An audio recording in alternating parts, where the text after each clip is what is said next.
아멘, 아멘. 오늘 하나님께서 우리에게 주신 말씀은 사무엘상 7장의 말씀입니다. 사무엘상 7장의 말씀입니다. 1절부터 우리 14절까지. 사무엘상 7장 말씀, 구약성경 418페이지입니다. 우리 1절부터 우리 6절까지만 우리 한 절씩 교독합니다. 1절부터 6절까지. 기럇 여아림 사람들이 와서 여호와의 궤를 옮겨 산에 사는 아비나답의 집에 들여놓고 그의 아들 엘르아사를 거룩하게 구별하여 여호와의 궤를 지키게 하였더니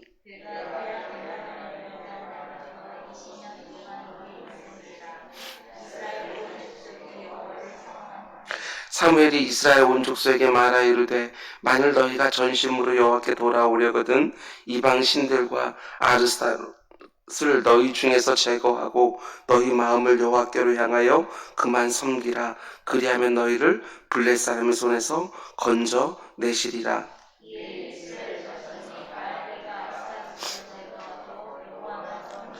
사무엘이 이르되 온 이스라엘은 미스바로 모이라. 내가 너희를 위하여 여호와께 기도하리라 하매 그들이 미스바에 모여 물을 길어 여호와 앞에 붓고 그날 종일 금식하고 거기에서 이르되 우리가 여호와께 범죄하였나이다 아니라 사무엘이 미스바에서 이스라엘 자손을 다스리니라. 아멘, 아멘. 잠시 기도하겠습니다.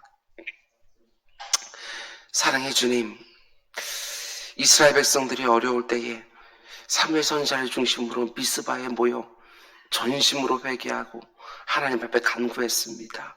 그때 하나님께서는 그들의 영적인 문제와 육적인 문제를 동시에 해결해 주셨습니다.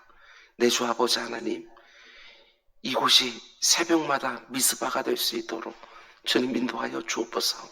이곳에서 나라와 민족을 놓고 기도하게 하시며 이웃을 놓고 기도하게 하시며 가정을 놓고 기도하게 하시며 나와 내 손으로 하는 모든 일들을 놓고 기도하는 미스바가 될 수 있도록 인도하여 주시옵소서.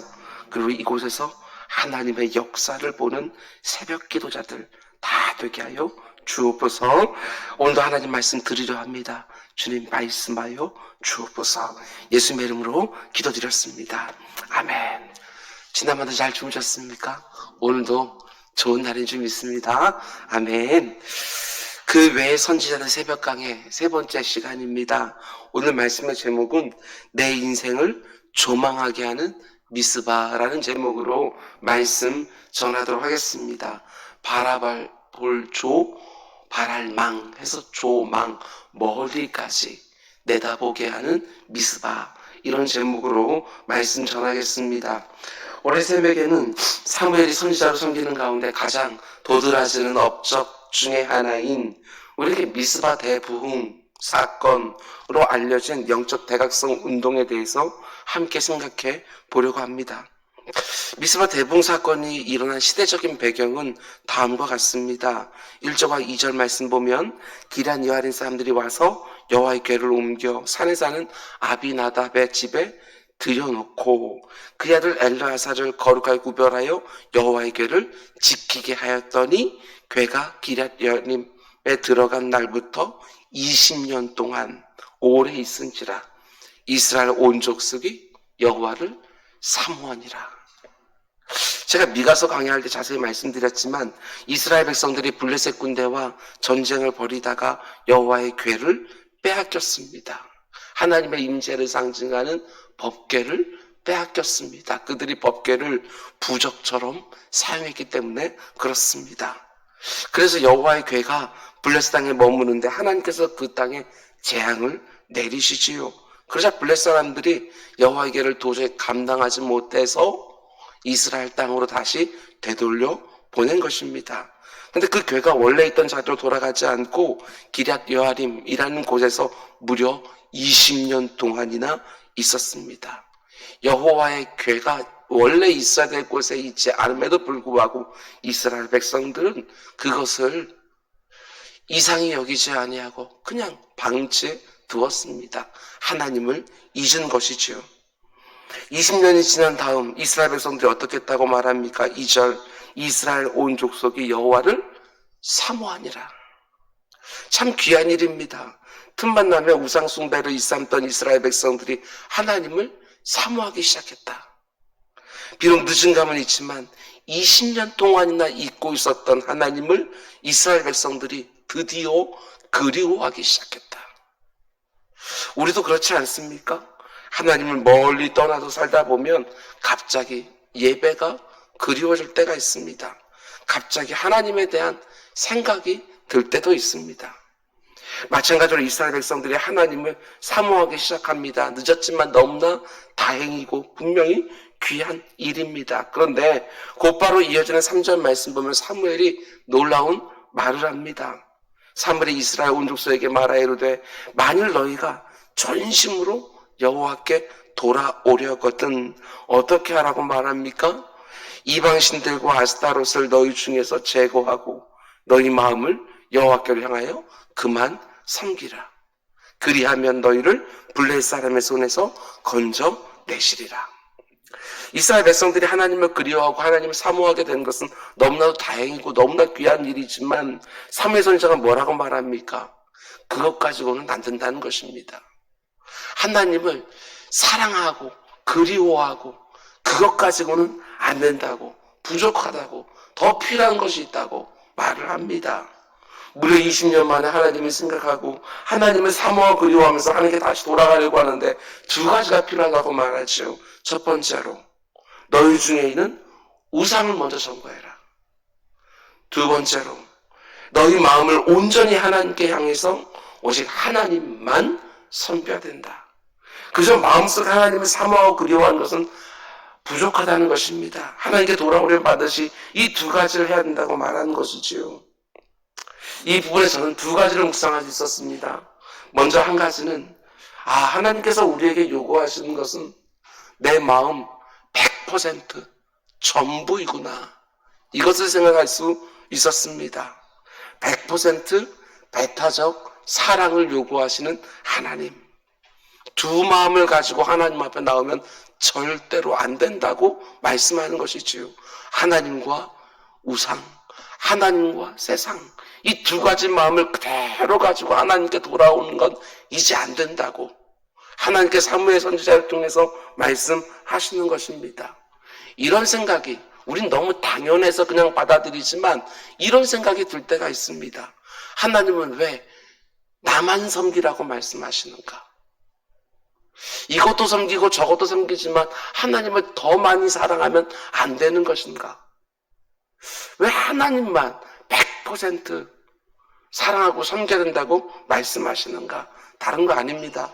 성경을 보게 되었으면 하나님과 이스라엘의 관계, 하나님과 우리의 관계를 부부 관계로 묘사하고 있기 때문에 그렇습니다. 배우자가 있는데 그 배우자에게 한 60% 사랑하고 다른 사람들을 40% 사랑한다고 한다면 그것이 감사할 일이겠습니까? 그렇지 않습니다. 결혼관계라고 하는 것은 100% 배타적 사랑을 요구하는 관계이기 때문에 그렇습니다. 이스라엘 백성들이 지금까지 무려 20년 동안이나 마음을 나눈 것입니다. 하나님께 60% 그리고 다른 우상들에게 40%. 성경 그걸 가리켜서 영적 간음이라고 말하지. 하나님을 더 사랑하니까 됐다 이렇게 말씀하지 않으신다는 것입니다. 하나님이 이 말씀을 하시는 것입니다. 영적 간음을 하고 있던 이스라엘 백성들이 하나님께 정말 돌아오기를 원한다면 하나님이 조금 그리워지고 그리고 하나님을 사모하는 마음이 들었다고 해서 그것으로 다 되는 것이 아니라는 것입니다. 정말 나에게 다시 돌아오려거든 세상에 빼앗겨버린 그 마음 다 청산하고 오라는 것입니다. 하나님이 사무엘 선지자 통해서 이렇게 말씀하시는 것이지요. 너희가 나를 그리워하는 건 좋은데 나는 너의 100%를 원한다. 네 마음 전부를 원한다. 나도 사랑하고 우상도 사랑하는 것은 더 이상 안 된다. 나도 사랑하고 세상도 사랑하는 것은 절대로 안 된다. 나는 너의 전부를 원한다. 하나님의 요구가 지나친 것이 절대로 아닙니다. 당연한 것이지요. 이 시간 하나님이 저와 여러분에게 주시는 음성을 듣기를 원합니다. 내 배우자가 나 말고 다른 이성을 사랑하는 것을 견디지 못하는 것처럼 하나님이 자신과 우상을, 자신과 세상을 동시에 사랑하는 것을 견디지 못하십니다. 죄를 끊지 않고 은근히 즐기면서 하나님도 찾아와서 예배하는 것 하나님 기뻐하지 않으십니다. 나뉘어진 마음, 두 마음은 안 됩니다. 점검하셔야 돼요. 혹시라도 내 마음이 흐트러져 있다면 하나님이 이 새벽에 말씀하십니다. 아무개야, 나는 네 마음 전부를 원한다. 전부. 성경은 우리가 어느 정도로 하나님을 사랑한다고 말을 합니까?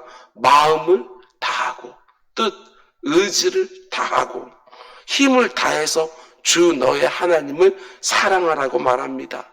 전부이고 전심입니다.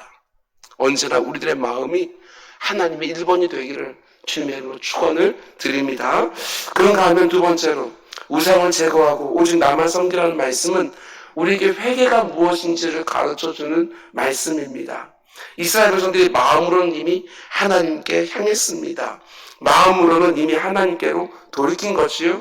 그런데 하나님의 사무엘 선지자를 통해서 뭐라고 말씀하냐면 그것으로 또 부족하다고 말씀합니다. 아니, 마음의 변화만으로는 부족하다. 몸의 변화, 삶의 변화까지 있어야지. 이 말씀을 하시는 것이지요.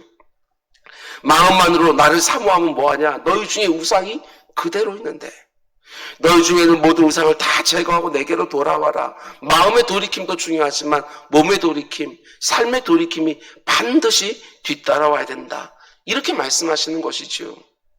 작년 특세 때 말씀을 드렸지만 우리가 회개라고 말할 때에 가장 먼저 뭘 생각하느냐? 우리는 주로 우는 것을 생각합니다. 잘못했다고 다시는 안 그러겠다고 말하면서 하나님 앞에서 실컷 울고 나면 마치 회개한 것처럼 생각하는 것이지요. 그러나 그것은 회개가 아니지 않습니까? 단지 뉘우친 것 뿐입니다. 잘못했습니다. 안 하겠습니다. 그건 회개가 아니라 그냥 회개 기도입니다. 회개와 회개 기도는 분명히 다릅니다. 회개를 의미하는 헬라어 단어 메타노이아는 우리가 잘 아는 것처럼 방향 전환을 의미합니다. 방향을 바꾸는 거예요. 진정한 회개는 몸으로 행실까지 바뀌는 것이지요. 제가 이미 말씀드린 적이 있습니다. 회개라는 단어를 굳이 신학적 의미를 따지지 않는다 할지라도 그저 네이버 국어사전으로 찾아보기만 해도 이렇게 되어 있습니다. 잘못한 것을 뉘우치고 여기서 끝나는 게 아니고 바로잡음. 이렇게 되어 있습니다. 뉘우친 것으로 회개가 되는 것이 아니라 바로잡는 것까지 해야 비로소 회개가 된다는 것이지요. 부부관계도 마찬가지고 부모와 자녀의 관계도 마찬가지입니다. 잘못했다고 눈물을 흘리는 것 그것으로 충분하지 않습니다. 바로잡는 것까지 가야 그 관계가 온전해지는 것이지 말로만 계속해서 잘못했다고 말하는 것은 그 관계를 더욱더 악화시키는 것 뿐입니다. 하나님은 20년 만에 다시 그리워하기 시작한 이스라엘 백성들에게 사무엘 선지자를 통하여 하나님 말씀하십니다. 그것으로는 부족하다. 전심으로 나에게 돌아오려거든 우상 제거해라.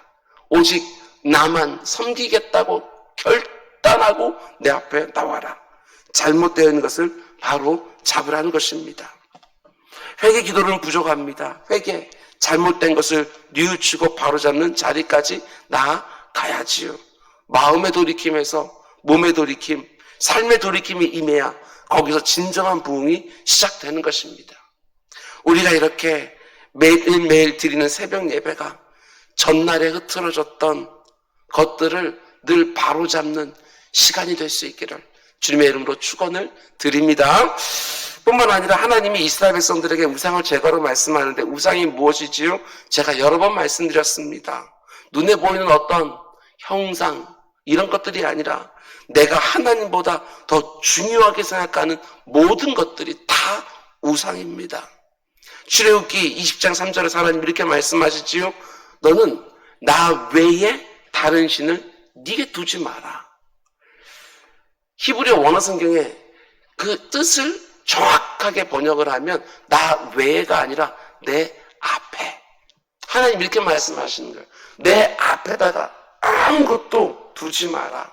그래서 대부분의 영어 성경을 보면 이렇게 되어 있습니다. You shall must no other gods before me 이렇게 되어 있어요. 내 앞에 그 어떤 것도 이런 의미지요.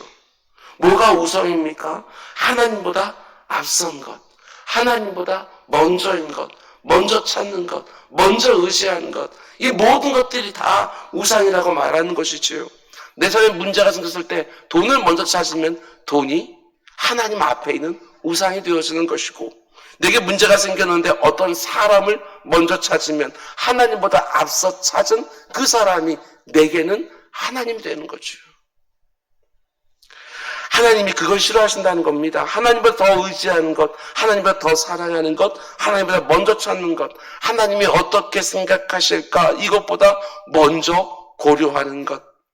오늘 새벽에 내가 하나님 앞에 두고 있는 것들, 그게 무엇이든지 하나님 뒤에 제자리로 돌려놓는 우리가 되길 주님으로 축원드립니다. 본문으로 다시 돌아와서 5절 말씀을 보세요. 7장 5절. 사무엘이 이르되 온 이스라엘은 미스바로 모이라. 내가 너희를 위하여 여호와께 기도하리라 하매. 온 이스라엘은 미스바로 모이라.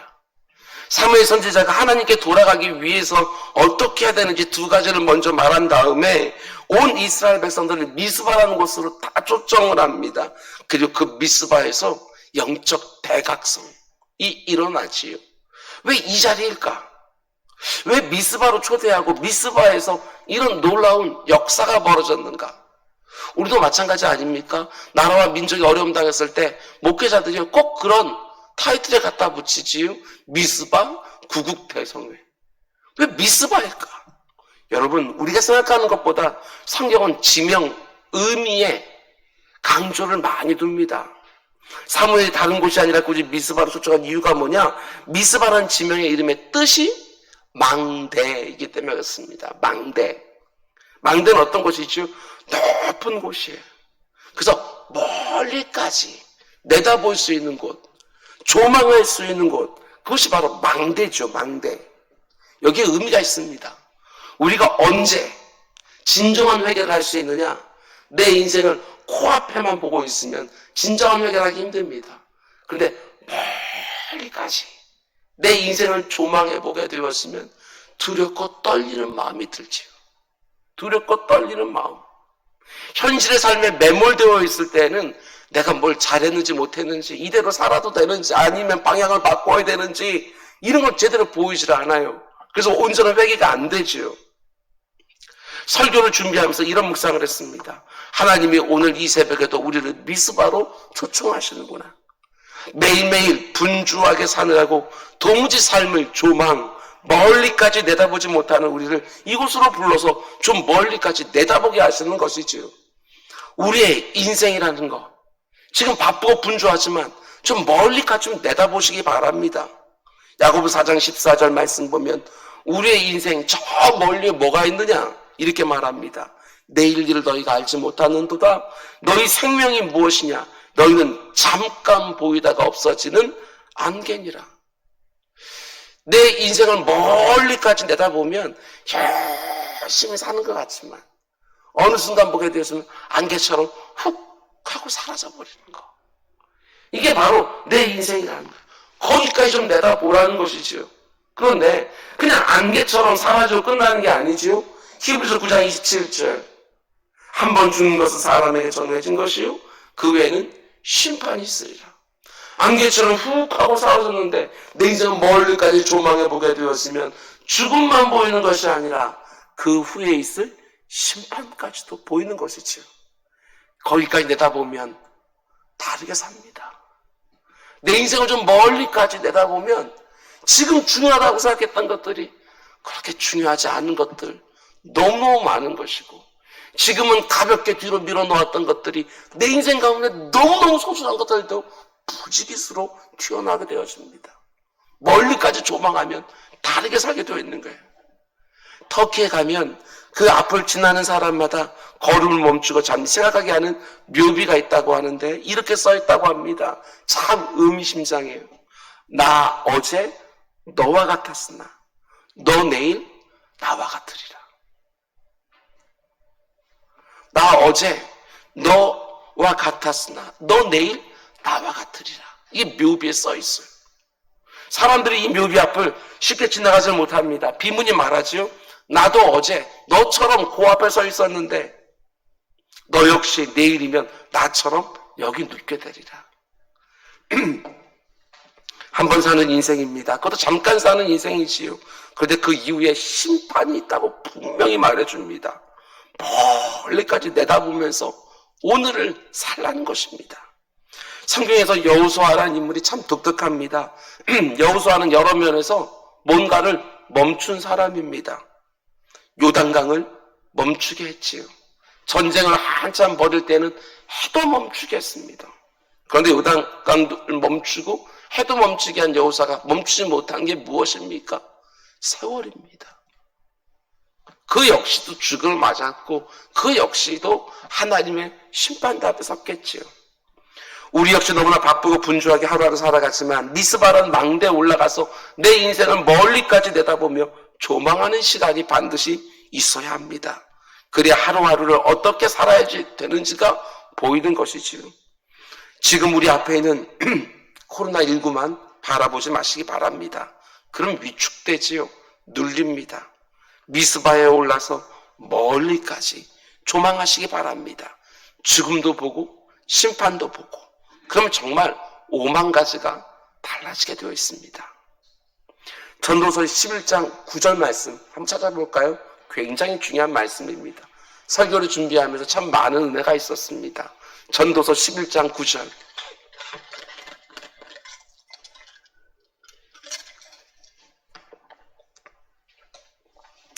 전도서 11장 9절 다 찾으시기 바랍니다. 전도서 11장 9절. 그리고 오늘 꼭 다시 한번 묵상해 보시기 바랍니다.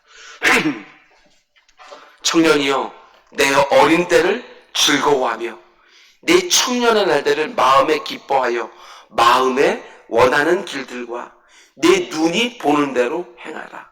그러나 하나님이 이 모든 일로 말미암아 너를 심판하실 줄 알라. 여기서 청년이라고 하는 것은 나이로 20대 30대 말하는 것이 아니라 생명이 붙어있는 인생들 전부를 가리키는 것입니다.